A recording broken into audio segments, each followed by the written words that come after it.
네, 월요일 아침 백운계 시사 1번지 네 분 패널 함께하겠습니다. 신성범 전 의원, 박원석 전 정의당 의원, 김경진 전 의원, 정기남 조선대 개공교수 나오셨습니다. 어서 오십시오. 안녕하십니까. 반갑습니다. 먼저 어제 발표된 대통령실 인선부터 좀 평가를 해보죠. 2실 5 수석 체제가 됐는데요. 정기남 교수 전반적으로 어떻게 평가하십니까? 글쎄요, 뭐 일단 돌아온 MB 외교 라인이 눈에 확 띄더라고요. 네. 국가안보실장의 김성한 교수, 또 국가안보실의 김태효 교수, 다 두 분 역시 MB 정부 청와대에서 뭐랄까 좀 한미 동맹 중심의 외교 안보 정책을 어떤 지휘했던 인물들이죠. 자, 이렇게 되다 보면 새 정부의 외교 안보 정책 노선 자체가 친미, 반중, 또 대북 강경 외교 색채로 강화하겠다는 그런 의도로 좀 보였고요. 두 번째 좀 눈에 띄는 점은 역시 이제 그 윤석열 당선자의 그 마이웨이 인사랄까 이게 여전히 지속되고 있다. 이 실장 5수석 모두 50대 남성으로 채운 인선에다가 더더욱이나 5060 남성 중심 내각에 대한 비판이 굉장히 제기됐음에도 불구하고 아랑곳 없이 마이웨이 인사를 계속 하겠다는 그런 선언 정도로 보였다라는 점에서 상당히 실망스럽고요. 예. 특히 그 호남, 좀 전에 앵커께서 얘기했습니다만 호남 지방대 출신 전무하다는 점에서 저는 좀 뭔가 윤석열 당선인의 고집도 느껴지기도 하고 특히 지역 안배, 뭐 균형 이런 것 자체를 나눠 먹기 정도로 인식하는 당선자의 그 천박한 그 용인술, 인사관 이런 것이 드러났다 이렇게 저는 보여집니다. 예, 아주 박하게 평가를 하셨네요. 신성범 의원의 평가는 어떻습니까? 뭐라 평가를 해야 될까? 저는 이제 줄어든 게 뭐냐? 이게 이제 윤석열 대통령, 윤석열 정부의 초기 장관 18명과 국무총리 후보 1명, 19명 정해졌고 정부 쪽은 청와대는 2실 5수석인데 뭐가 달라졌느냐? 문재인 정부와 문재인 정부 아시는 대로 3실 8수석이었어요. 예. 자, 따져봐요. 3실이 뭐예요? 예를 들어서 안보실하고 비서실은 있는데 정책실이 없어졌어요. 그래서 저기 줄어드니까 비서실과 국가안보실 하나 남았다. 아, 정책실이 없어요. 이 역할은 누가 할 것이냐는 문제가 하나 남는 거고. 요건 제가 볼 때는 아마 김대기 비서실장이 정책실장을 겸임하는 지금의 예. 그런 구조가 될 것 같아요. 수석실에는 8수석에서 없어진 3수석이 누구냐? 민정수석 없어졌잖아요.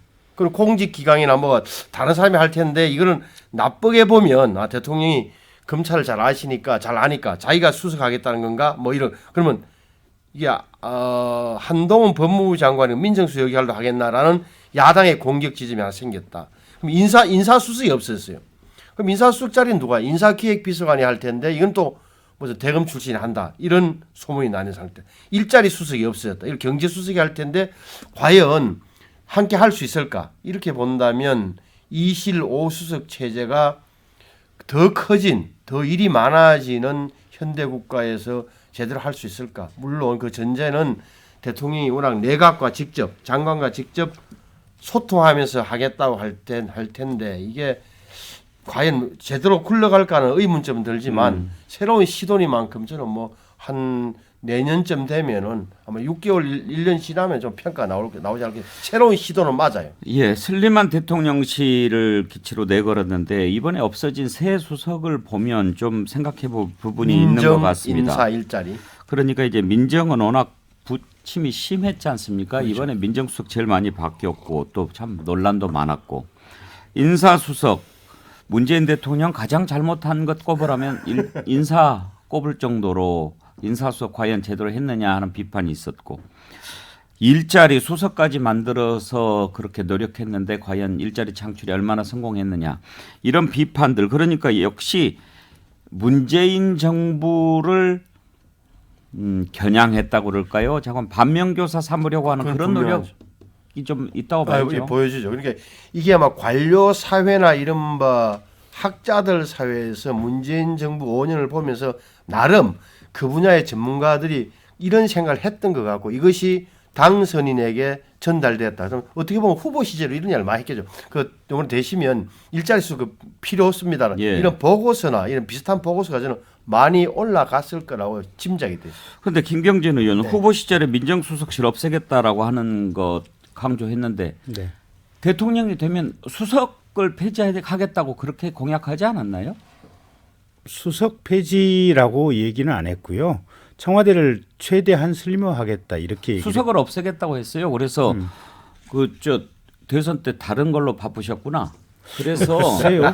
왜 수석을 없앤다고 했느냐. 수석이라고 하는 거칭 자체가 너무 권위주의적이다. 그런 얘기도 했었고 그러면 우리들이 이제 방송하면서 수석을 없애면 수석 역할을 그러면 뭐 보좌관이라고 부르나 뭐 이런 얘기도 했었거든요. 잘 모르시는 그런 언론 보도가 있었어요. 예. 저는 기억나지 않아요. 아 그래요? 예, 예. 약간 현실적인 타협을 한 것 같습니다. 말씀하셨던 대로 공약에서는 수석직제를 다 없애겠다고 했는데 예. 근데 실제 정부 부처 간의 업무를 조정하고 조율하려면 이게 좀 말발이 먹혀야 되거든요. 근데 아시겠지만은 대통령실의 비서관은 1급입니다. 수석이 이제 차관이고 차관급이고 그렇기 때문에 수석직을 다 없앴을 때 그런 조율 조정 업무가 원활하지 않을 수 있다라는 혈적이 고려를 한 것 같고 또 어쨌든 농공인성 측면에서도 아무리 청와대를 축소해도 나눠줘야 될 자리들이 있는데 그것도 현실적인 고려를 하지 않을 수 없는 대목이었고 앞서 말씀하셨듯이 제일 눈에 띄우는 게 청와대 직제 개편상 문재인 정부 지우기 기조가 확연한 것 같습니다. 정책실을 없앤 건 문재인 정부에서 정책실장을 어떤 분들이 했냐. 장하성 교수. 이건 뭐 소주성 실패에 책임이 있는 거고 그다음에 김수현 전 실장 같은 경우에는 부동산 정책 실패에 책임이 있고 그 지워버리겠다라는 차원에서 정책실을 없앤 것 같고요. 민정수석실은 역대 모든 정권에서 논란이 있었습니다만 공약을 세게 했어요. 민정수석 없애겠다고. 불가피하게 없앤 측면이 있다고 보고 그리고 굳이 민정수석실을 두지 않아도 검찰을 그러니까 사정기관을 컨트롤하는데 특별한 문제가 없다. 근데 이런 판단도 포함이 된 것 같고 그다음에 인사수석실은 정권마다 있던 정권도 있었고 없었던 정권도 있었습니다. 부침이 좀 있었던 직제죠. 그래서 없애버렸고 그다음에 일자리 수석은 문재인 정부에서만 있었던 신설된 수석이에요. 그 색깔 지우기 차원에서 일자리 수석실은 없앤 것 같고요.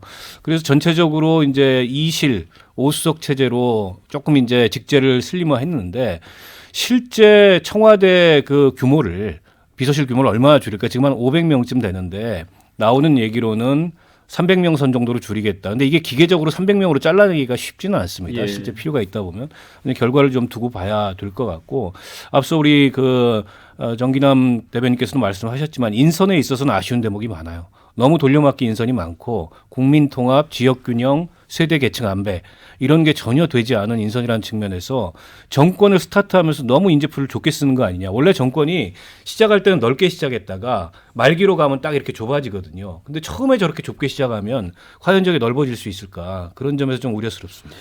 일단 팩트 체크를 하나 해드리겠습니다. 동아일보 작년 12월 22일자 인터뷰 기사입니다. 여기에 윤석열 당시 대선 후보가 집권하면 청와대 이 부속실을 폐지하겠다고 밝혔다. 청와대 직원의 30%를 줄이고 수석 비서관을 없애겠다며 청와대 개혁 방안도 밝혔다. 이렇게 이제 기사가 나온 게 있습니다. 그러니까 뭐 그때 후보 시절에 했던 이야기를 다 지켜야 된다는 얘기가 아니고 그때 당시에는 이제 청와대 수석이라는 표현이 아마 좀 너무 수석 그러니까 수석 합격한 것도 아닌데 뭐 그런 좀 부정적인 어감 이런 걸 감안한 것 같은데 그때 당시에 우리가 얘기하기를 청와대는 정부 부처 조직법 개편안 상관없이 할 수 있는 거니까 당선이 되면 곧바로 수석 대신에 다른 이름으로 인선을 할 것이다. 이렇게 예상을 했거든요. 근데 이제 일단은 수석실은 그대로 이제 가지고 가는 걸로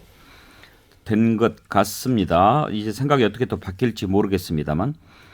자, 네 분의 평가를 들어봤고 또 한 가지 짚어볼 부분이 안철수 인수위원장이 지난번에 공개적으로 과학교육수석 신설하자라고 당선인께 제안했다라고 밝히지 않았습니까? 그런데 이것도 받아들여지지 않았습니다. 근데 이제 신성 보면 우리가 여의도 문법, 뭐 여의도 어법 그러는데 좀 그 달라진 것 같아요. 왜냐하면 그전에는 이렇게 대통령이나 이런 사람하고 정치인이 어떤 얘기를 했을 때 당의 또 주요한 관계자가 내부적으로 이미 서로 오케이를 해놓고 그러니까 말이야. 밖에서 표현하기를 건의했다. 그렇게 해서 받아들이는 건데 지금 이거 보면은 오케이가 된 게 아니었네요. 흔히들 이제 합의 맞아야 된다고 하는 건데 말씀하신 대로 안철수 위원장이 지난번에 뭐 장관들 인사 과정에서 전혀 패싱 당했다는 언론의 일반적인 보도였고 거기에 대해서 본인도 굳이 부인하지 않아서 국민들이 볼 때는 안철수 위원장의 다음은 뭘 하나 해주겠구나 이렇게 이제 생각했던 건데 과학교육수석 이는 이제 안철수 위원장 전문 분야니까 이야기했을 때는 뭔가 있겠지 싶었는데 이걸 안 만들었단 말이에요. 오히려 이쪽에 설명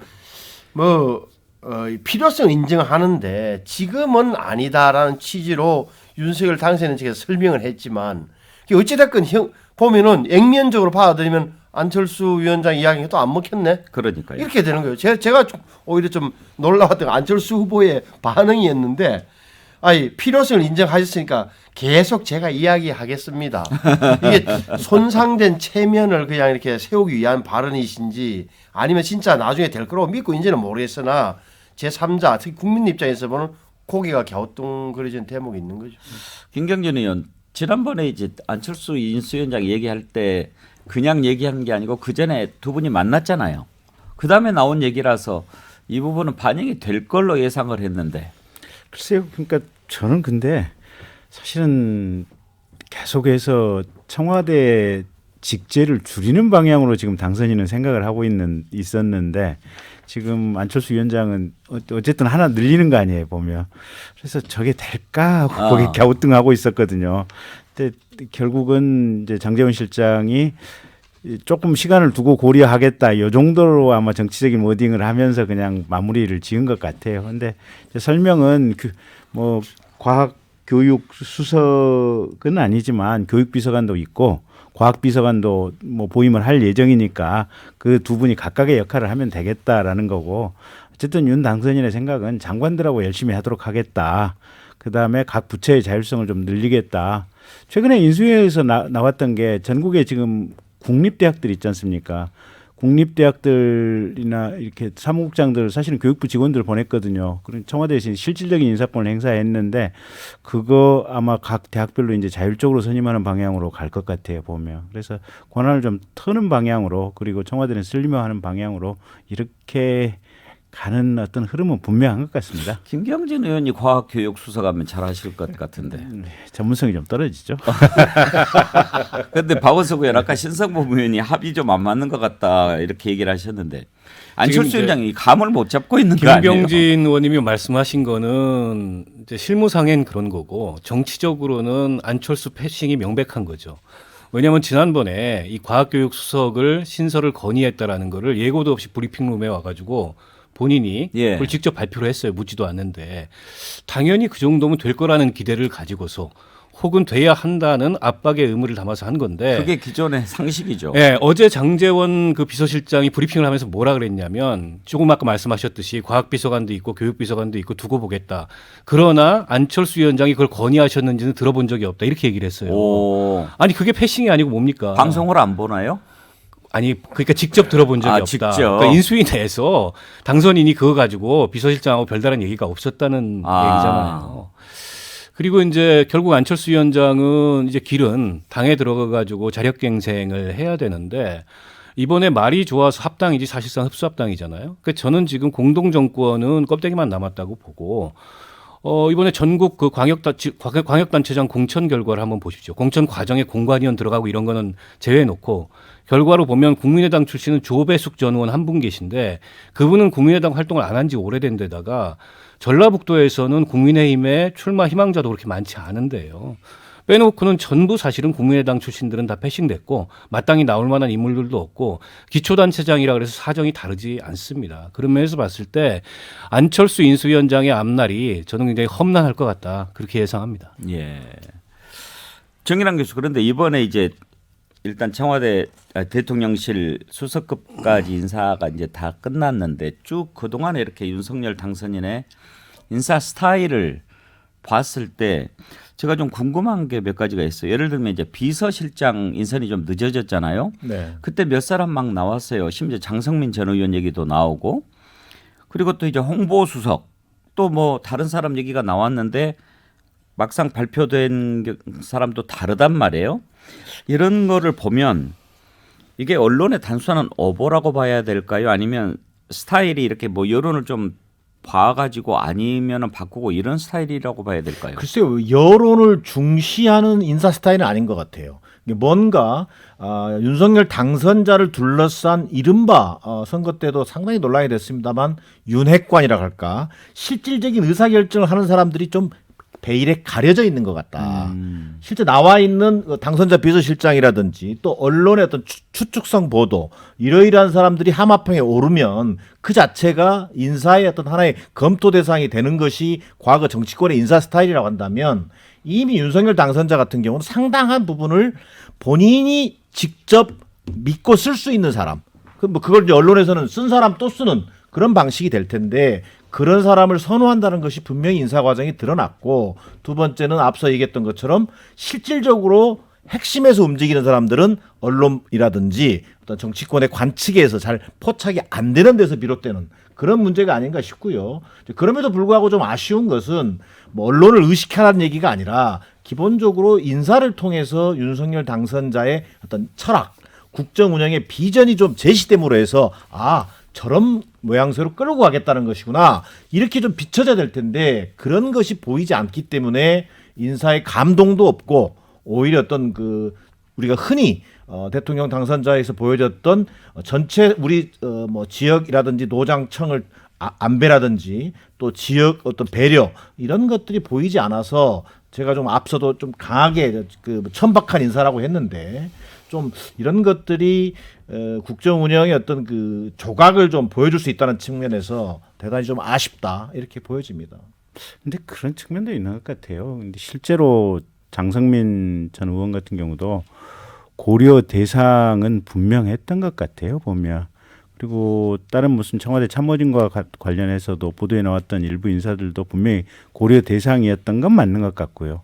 근데 이제 어느 정도 성숙한 단계에서 이게 언론에 릴리스 되는 게 맞느냐, 이제 이런 고민이 있었을 텐데, 사실은 조금 빨리 이게 언론에 이렇게 기사화된 일부 인사들이 있어서 거기서 발생하는 아마 소소한 잡음이 아닌가, 저는 그렇게 보고 있습니다. 예, 뭐 여러 사람이 올라가긴 했는데, 근데 이제 신성 보면 공교롭게도 장성민 뭐 비서실장 뭐 거론됐었고, 또 이번에 이강덕 홍보수석 거론됐었는데 다 호남 사람들이에요. 그렇네요. 장성민 전 의원, 이강덕 KBS의 대외협력 실장 다 지하로 좀 아는 편인데 다 능력 있고 그런데 어떻게 그게 참 인사라는 게 말이죠. 저도 이렇게 많이 언론에서 접해 봅니다만 어떤 경우에는 그 인사를 맞득찮아 하는 사람 쪽에서 야 저기 누구 이번에 된다더라 하면서 기자들한테 역정보를 흘리는 경우가 다 있는 게 인사의 세계예요. 그러니까 인사 신문에 나면 막 안 좋은 소식들이 또 당선인 근처에 그런 사람을 시킨단 말이야. 그래서 이런 점 알고 있었어 이렇게 된다든지 그런 게 많기 때문에 평가는 못합니다만 둘 다 아까운 분들이죠. 이렇게 예를 들어서 장성민 시장이 워낙 뭐 아시는 대로 DJ 때는 아주 뭐 황태자였잖아요. 저도 기억나는데 그 양반이 또 이게 뭐랄까 이게 큰 거대 담론에 굉장히 능하더라고요. 낙가손의 뭐 야스히로에 대해서는 자기가 뭐 전문가고 이런 식. 또 이강덕 뭐 기사야 제가 너무 동기니까 말을 못해 평가는 뭐 지금 해서는 안 될 것 같고 다 아까운 사람들인데 언젠가는 또 이기 내각이나 이때 돼서 또 쓰이지 않을까 싶어요. 기대하고 있고. 예, 어제 발표된 대통령실 인선 살펴봤고요. 지금 이제 국회에서 청문회가 진행되고 있는데 2부에서는 청문회 얘기를 좀 자세히 해보겠습니다. 1부 남은 시간에 사면 관련 내용 짚어보죠. 지금 만약에 마지막 사면이 있다면 석가탄신일 5월 8일에 맞춰서 특사가 있을 것 같다. 그런데 과연 이번에 이명박 전 대통령 또 김경수 전 지사 조국 전 장관의 부인 정경심 교수까지 포함이 될까 하는 것들이 가장 큰 관심사입니다. 이와 관련해서 흥미로운 여론조사가 나왔습니다. 이재용 삼성전자 부회장에 대해서는 사면을 해주자라는 게 10명 중에 7명, 상당히 좀 높게 나왔습니다. 그런데 이명박 전 대통령과 정경심 교수는 반대하는 여론이 더 높았습니다. 한국사회여론연구소 KSOI가 TBS 의뢰로 지난달 29일부터 30일까지 조사한 내용인데요. 이 부회장 사면에 찬성한 응답자가 68.8, 반대가 23.5. 이명박 전 대통령은 반대가 51.7, 찬성이 40.4. 정경심 교수는 반대가 57.2, 찬성이 30.5. 김경수 전 지사도 반대가 56.9, 찬성이 28.8. 거의 2배 이렇게 지금 여론이 됐는데요.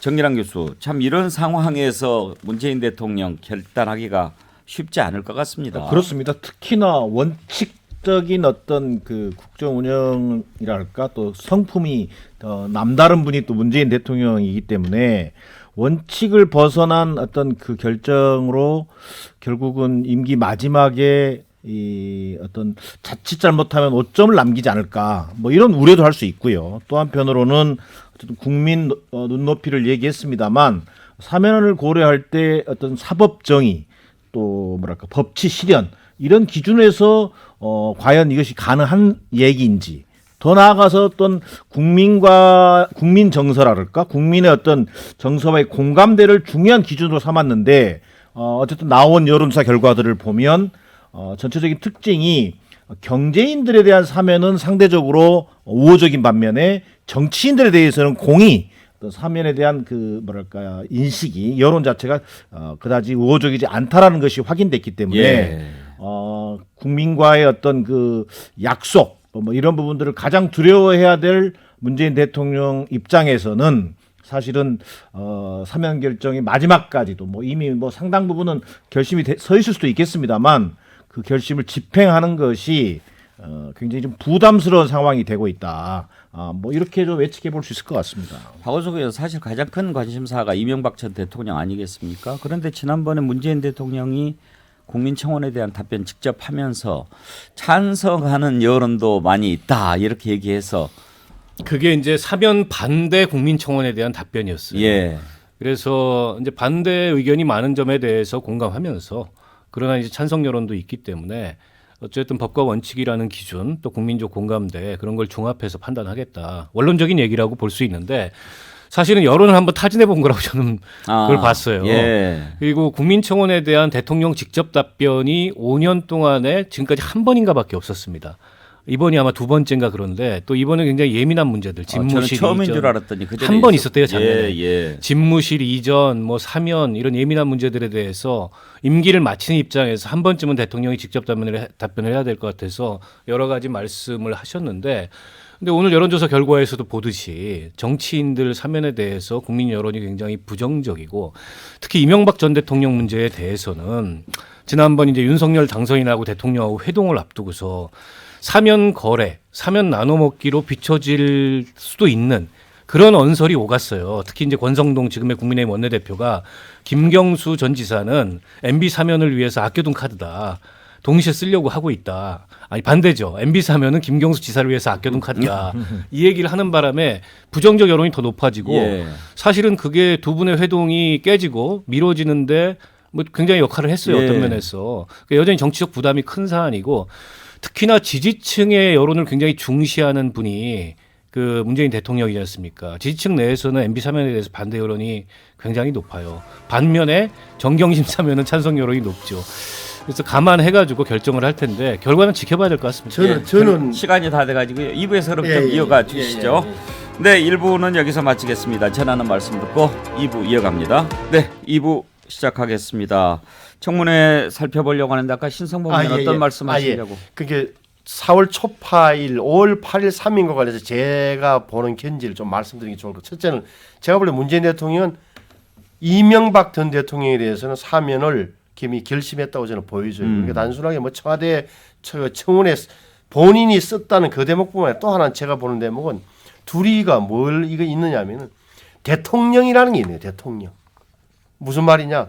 문재인 대통령 입장에서는 전임 대통령이긴 하지만 잘못을 저지르고 구속돼 있지만 대통령 한 사람으로서 대통령을 지낸 사람의 그런 걸 이해하는 측면이 인간적인 측면이 분명히 있어요.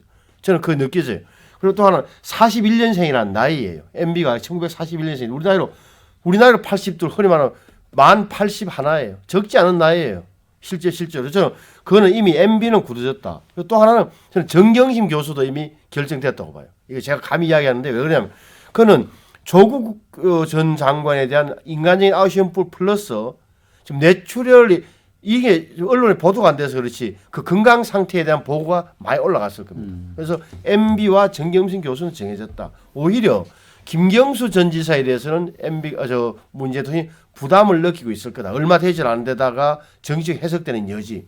그리고 좀 더 좁히면은 저는 이재용 현 삼성전자 부회장도 가능성이 높다. 왜냐하면 조 바이든 대통령이 미국 대통령이 와서 삼성전자 평택 반도체 공장에 간다고 할진데 적어도 가석방된 상태이긴 하지만 뭔가 활동을 할 수 있도록 열어줘야 된다는 경제계의 엄청난 요구나 그런 바람을 듣고 있기 때문에 높다. 그래 보여요. 저는 세 명은 어떻게 보면 굳어지고 오히려 김경수 전 지사를 놓고 대통령으로서는 고민할 것 같다라고 저는 보여져요. 제 눈에. 얼마나 우리 신성범 의원의 예측이 맞는지 한번 다음에 한번 결과를 한번 보도록 하지요. 네, 네.